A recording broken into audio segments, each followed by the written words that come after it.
Jim Jones. It is November 18th, 1978, and Jim Jones is standing at a microphone in the open-air pavilion at Jonestown, Guyana, for the last time. He is 57 years old. He is visibly unwell. His speech is slurred in recordings that survive from that afternoon, and the man who once held court before thousands of followers in California is now addressing a compound that has sealed itself off from the rest of the world in the Guyanese jungle. Within the next few hours, 918 people will be dead. Jones will be among them. The official cause of death was a single gunshot wound to the head. Whether he fired it himself or whether someone fired it for him has never been definitively established. What is established is everything that led to that pavilion and that microphone and that afternoon. Jones had been building toward this for more than 2 decades.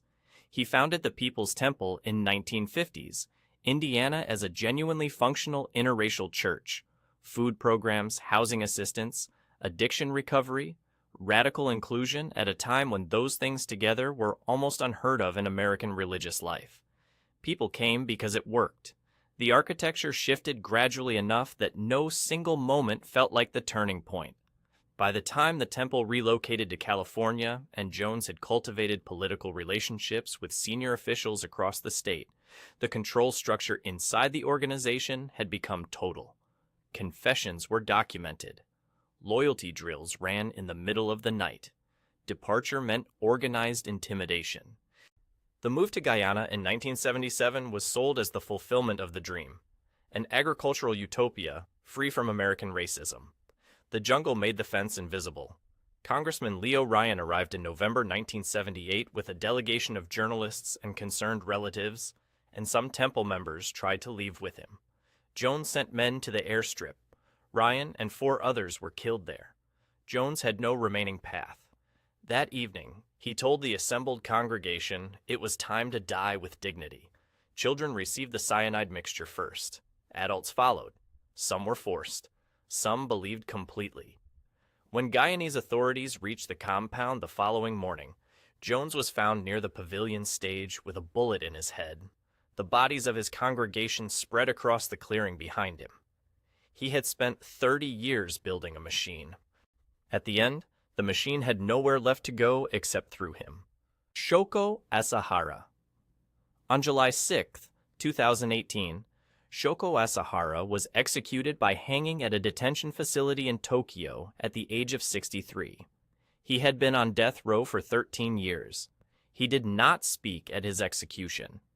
In the years between his arrest in 1995 and his death, he had reportedly become increasingly incoherent in court proceedings, to the point where his own defense attorneys questioned his mental fitness to stand trial. Whether that incoherence was genuine deterioration or a strategic performance was debated throughout the proceedings and never resolved. What was resolved was the charge sheet. Asahara was convicted of masterminding the 1995 Tokyo subway sarin attack, which killed 13 people and injured more than 5,000. Tsurek, as well as numerous other crimes, including the 1994 Matsumoto sarin attack and the murders of individuals who had attempted to leave the organization or had posed legal threats to it. Asahara had founded Aum Shinrikyo in a Tokyo apartment in 1984 as a yoga school with genuine early appeal. Within 6 years, he had built a movement with thousands of members across Japan, Russia, and Australia, and an estimated $800 million in assets. The mechanism of his control was the systematic dissolution of individual judgment as a devotional act, sleep deprivation, sensory isolation, expensive initiation devices he claimed transmitted his brain waves directly into members' nervous systems, passport confiscation, family severance. When Aum lost every seat in the 1990 Japanese parliamentary election, Asahara reframed the defeat as confirmation that society was irredeemable and shifted the mission from spiritual escape to active apocalypse engineering. Police raids in 1995 found sarin production facilities, evidence of biological weapons testing, and documentation of murders. Asahara was arrested hiding in a small room inside one of the compound buildings. He lived for 23 more years in the custody of the state he had tried to destroy. He was executed on the same day as 6 of his senior disciples. David Koresh. On April 19, 1993, the Mount Carmel Center outside Waco, Texas, burned to its concrete foundation. The fire started during an FBI tear gas insertion on day 51 of a standoff that had begun when a Bureau of Alcohol, Tobacco, and Firearms convoy was met with gunfire on February 28th. 76 people died in the fire or in the events of that day. David Koresh was 33 years old. He was found near the front of the building with a single gunshot wound to the forehead. Whether the wound was self-inflicted or fired by someone else in the chaos of the fire remains disputed. What is not disputed is the trajectory that ended there. Brugers Koresh had been born Vernon Wayne Howell and had arrived at the Branch Davidian compound at Mount Carmel in the early 1980s as a young man with limited formal education and total conviction about one thing. He alone could open the 7 seals of the Book of Revelation. That claim was the engine of everything. He seized control of the group in the late 1980s after an internal power struggle that included an armed confrontation on the compound grounds. Once in control, the claim reorganized daily life completely. He annulled the marriages of male followers and declared himself the only man permitted to father children within the community. His bloodline alone would seed the coming Davidic kingdom. Members worked from dawn past midnight, building defensive structures and studying scripture for hours daily. They donated bank accounts and vehicle titles. The outside world was Babylon, and departure was spiritually lethal. The ATF began investigating illegal weapons modifications at the compound in 1992. When their February 1993 raid failed, FBI negotiators spoke with Koresh daily for 51 days. He stalled, announcing he was writing a manuscript unlocking the 7 seals before he would surrender. He never finished it. When the FBI inserted tear gas on April 19th, fire spread through the wooden structure with a speed that multiple investigators have since described as consistent with accelerant. The exact origin has never been conclusively resolved. Koresh died inside the building he had built, surrounded by the people who had given him everything. The manuscript unfinished on his desk. Marshall Applewhite. In the spring of 1997, Marshall Applewhite was 66 years old and in failing health and absolutely certain. He had been absolutely certain for more than 20 years. That was the extraordinary thing.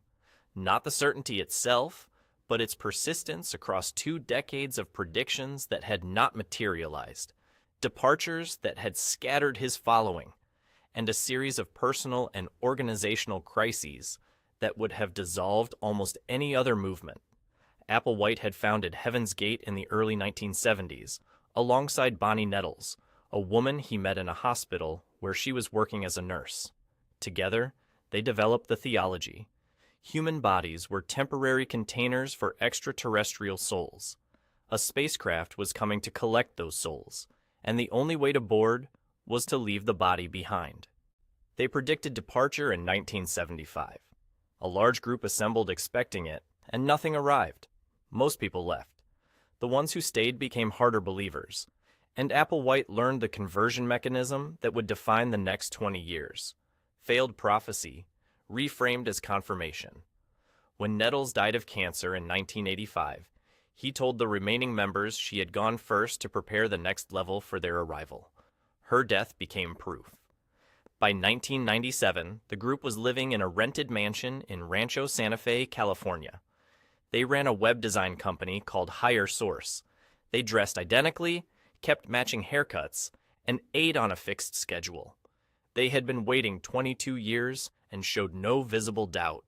When an unverified photograph circulating online appeared to show a companion object trailing Comet Hale-Bopp, Applewhite declared it the ship. 39 people consumed phenobarbital mixed into pudding, washed it down with vodka, and lay down in matching black tracksuits with purple shrouds folded over their faces. Applewhite was among them. He was found in his bunk in the same tracksuit as everyone else, the same shroud, the same deliberate arrangement. He had died exactly as he had promised his followers they would die. First among equals, or so the staging suggested. The spacecraft did not arrive. The comet continued on its path. Applewhite had outlasted every failed prediction and outlasted himself in the same motion. Charles Manson. Charles Manson died on November 19th, 2017, in a hospital in Kern County, California, at the age of 83. The cause was cardiac arrest following respiratory failure. He had spent the previous 46 years in California State Prison, transferred between facilities multiple times, denied parole 12 times, and had become, by the end, the most photographed prisoner in American history, and an icon whose image had been reproduced on more merchandise than almost any other figure in the culture from which he had emerged. He never expressed remorse. He never stopped performing. That consistency was the thread that ran from the 1960s commune at Spahn Ranch all the way to the last jailhouse interviews, where he would switch without warning between genuine menace and theatrical nonsense, daring the interviewer to determine which was which. Manson had built the family in the late 1960s from a pool of young people, mostly runaways and people disconnected from stable lives, who had arrived in California looking for something and found Manson's certainty more real than anything else available. His method was precise. He gave people new names. He controlled food, sex, hierarchy, speech, and daily movement at the ranch. He had a theory of everything: race, music, the Book of Revelation, the coming apocalypse he called Helter Skelter. And that theory made the world legible for people whose world had previously felt like noise. The murders of August 1969 were not committed by Manson's hand. They were committed by members of the family who had been brought to the point where the acts made complete sense within the worldview they had been given. That distinction, the gap between the act and the architect, consumed the legal proceedings, the parole hearings, and the cultural conversation for 5 decades. Manson was convicted as the directing mind behind the murders. He served his sentence and died of natural causes in a hospital bed at 83. Sharon Tate was 26 when she died. The youngest victim of the Manson family murders was an unborn child. Manson outlived the cultural moment that made him famous, the era that produced him, and most of the journalists who covered his trial. He died, watched, documented, theorized, and entirely unrepentant. What the deaths of these 5 men have in common is not their manner. Jones died by gunshot in the ruins of the system he built. Applewhite died by his own doctrine as precisely as he had designed it. Koresh died in a fire whose origin nobody can agree on, in a building he had fortified specifically to survive. Asahara died by judicial execution after 2 decades of silence and incoherence, administered by the government whose collapse he had tried to engineer. Manson died in a hospital bed at 83, of nothing in particular, having outlived almost everyone. The range is the point.